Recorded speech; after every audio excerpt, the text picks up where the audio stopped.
الرحمن الرحیم۔ السلام علیکم محترم ناظرین، قصص الاسلام میں خوش آمدید۔ آج ہم حضرت یونس علیہ السلام کی زندگی اور ان کے ذکر پر تھوڑا سا تذکرہ کریں گے۔ مفسرین بیان فرماتے ہیں کہ اللہ تعالیٰ نے حضرت یونس علیہ السلام کو اہل نینوا کی رہنمائی کے لیے بھیجا، جو ارض موصل میں ایک شہر ہے۔ آپ نے انہیں اللہ تعالیٰ کی طرف بلایا، لیکن انہوں نے تکذیب کی اور اپنے کفر و عناد پر بڑھتے چلے گئے۔ باز نہ آئے تو آپ انہیں چھوڑ کر نکل کھڑے ہوئے اور 3 دن بعد نزول عذاب کی دھمکی دے دی۔ علماء اور متاخرین فرماتے ہیں کہ جب حضرت یونس علیہ السلام انہیں چھوڑ کر چل دیے اور انہیں یقین ہو گیا کہ اب نینوا عذاب سے نہیں بچ پائے گا، تو اللہ تعالیٰ نے ان کے دلوں میں توبہ اور انابت کا خیال ڈال دیا۔ وہ بہت نادم ہوئے کہ ہم نے اپنے نبی کے حضور کیوں گستاخی کی۔ پھر بارگاہ خداوندی میں آہ زاری کرنے لگے، بہت روئے، گڑ گڑا کر دعائیں کی، عاجزی و انکساری کا اظہار کیا۔ مرد، عورتیں، بچے، بچیاں، مائیں سب آہ بیکار کرنے لگے۔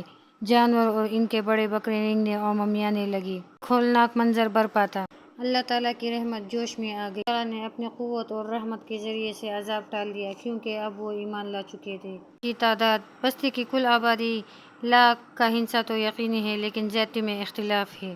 سعید بن جبیر رضی اللہ تعالیٰ عنہ فرماتے ہیں کہ ان کی تعداد 1,70,000 تھی۔ حضرت یونس علیہ السلام ناراض ہو کر اپنی قوم کی ہٹ درمی سے چلے گئے تو سمندر میں ایک کشتی پر سوار ہوئے۔ کشتی ڈوبنے لگ گئی، کیونکہ موجیں تند و تیز اٹھ رہی تھیں اور کشتی پر بوجھ زیادہ تھا، قریب تھا کہ مسافر ڈوب جاتے۔ جس کشتی میں سوار تمام مسافروں نے صورتحال کی نزاکت کے پیش نظر باہم مشورہ کیا کہ قرعہ اندازی کریں اور قرعہ جس کے نام نکلے اسے کشتی سے باہر سمندر میں پھینک دیں، تاکہ کشتی کا بوجھ کم ہو اور تمام لوگ ڈوبنے سے بچ جائیں۔ قرعہ اندازی کی گئی۔ قرعہ حضرت یونس علیہ السلام کے نام کا نکلا، لیکن سواریوں کی جرات نہ ہوئی کہ اللہ کے ایک نیک بندے کو اسے اپنے آپ سے جدا کریں۔ دوسری دفعہ قرعہ ڈالا گیا۔ اس مرتبہ پھر حضرت یونس علیہ السلام کے نام کا نکلا۔ آپ کپڑے اتارنے لگے، لیکن سواریوں نے آپ کو روک لیا کہ ہم آپ کو سمندر میں نہیں ڈال سکتے۔ ایک دفعہ پھر قرعہ اندازی ہوئی، لیکن خدا کی قدرت دیکھیے، پھر یونس علیہ السلام کا نام نکلا۔ دراصل یہ ایک عظیم امر کے پیش نظر حضرت یونس علیہ السلام نے کشتی سے چھلانگ لگا سمندر میں کود گئے۔ اللہ تعالیٰ نے احمر کی ایک مچھلی کو حکم دیا، اس نے فوراً ان کو نگل لیا۔ اللہ تعالیٰ کے حکم سے اس مچھلی نے آپ کے گوشت کو کھایا تک ہی نہیں اور نہ ہڈی کو توڑا، کیونکہ آپ اس کی خوراک نہیں تھے۔ وہ حضرت یونس علیہ السلام کو لے کر تمام سمندروں میں ایک عرصے تک پھرتی رہی، اور یہ بھی کہتا جاتا ہے کہ اس مچھلی کو اس سے بھی بڑی مچھلی نے نگل لیا تھا۔ فرماتے ہیں کہ جب حضرت یونس علیہ السلام مچھلی کے پیٹ میں گئے تو سمجھے کہ مر چکے ہیں۔ اپنے اعضاء کو حرکت دی تو جسم حرکت کرنے لگا۔ آپ کو یقین آ گیا کہ ابھی زندہ ہوں۔ فوراً اللہ تعالیٰ کے حضور سجدہ ریز ہوئے اور عرض کیا، پروردگار، میں نے ایک ایسی جگہ کو تیری عبادت کے لیے بنایا ہے کہ کبھی کسی نے ایسی جگہ تجھے سجدہ نہ کیا ہوگا۔ میں کتنی مدت رہے؟ میں مختلف آراء اور نظریات ملتے ہیں۔ روایات کرتے ہیں کہ آپ کو مچھلی نے چاشت کے وقت نگلا اور عشاء کے وقت اگل دیا۔ کہتے ہیں کہ مچھلی کے پیٹ میں آپ 3 دن تک رہے، اور کچھ کہتے ہیں کہ اس کی مدت 7 دن پر محیط تھی۔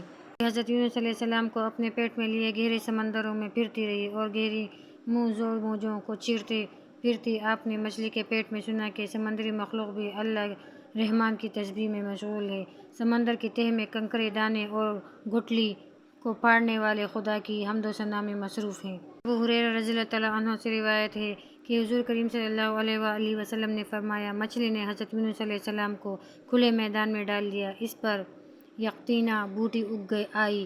راوی کہتے ہیں کہ ہم نے دریافت کیا، اے ابو ہریرہ، یقطینہ کیا ہے؟ آپ نے فرمایا، کدو کی بیل۔ اہل علم فرماتے ہیں کہ کدو کی بیل اگانے میں کئی حکمتیں تھیں۔ ایک تو اس کے پتے بہت نرم، زیادہ اور بہت سایہ دار ہوتے ہیں۔ دوسرے، مکھی مچھر اس کے قریب نہیں آتے۔ تیسرے، اس کا پھل شروع سے آخر تک کھایا جاتا ہے، اسے کچا کھایا جا سکتا ہے اور سالن بنا کر بھی۔ اس سے چھلکے اور بیج سمیت بھی کھایا جا سکتا ہے۔ چوتھی بات یہ کہ یہ انسانی صحت کے لیے بہت نفع بخش ہے اور دماغ اور دوسرے اعضاء رئیسہ کو بہت تقویت دیتا ہے۔ حضرت یونس علیہ السلام کی مچھلی کے پیٹ میں دعا، نادیٰ فی ظلمات اللہ الہ الا انت سبحانک انی کنت من الظالمین فاستجبنا لہ ونجیناہ من الغم وکذلک ننجی المؤمنین۔ ترجمہ، پس اس نے پکارا اندھیروں میں کہ کوئی معبود نہیں سوا تیرے، پاک ہے تو، بے شک میں ہی قصورواروں میں سے ہوں۔ بس ہم نے ان کو پکار کر قبول فرما لیا اور نجات بخشی، انہیں غم ان دعا سے، اور یوں ہی ہم نجات دیا کرتے ہیں مومنوں کو۔ لا الہ الا انت سبحانک انی کنت من الظالمین۔ ان کلمات کے ساتھ جب بھی کسی مسلمان نے اپنے رب سے کسی چیز کے بارے میں دعا کی ہے، اللہ نے اس کی دعا ضرور قبول فرمائی ہے۔ حضرت یونس علیہ السلام کے فضائل و مناقب کا ارشاد ہے، وَإِنَّ يُونُسَ لَمِنَ الْمُرْسَلِينَ۔ ترجمہ، اور بے شک یونس پیغمبروں میں سے ہے۔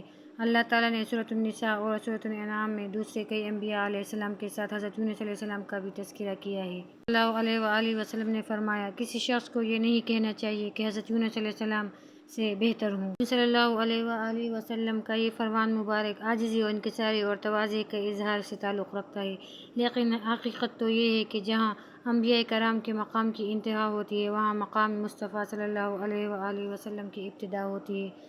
تو محترم ناظرین، اگر آپ کو ہماری ویڈیو اچھی لگی ہو تو اسے ضرور شیئر کیجیے گا اور ہمارے چینل کو سبسکرائب کرنا نہ بھولیے گا۔ جزاک اللہ خیر۔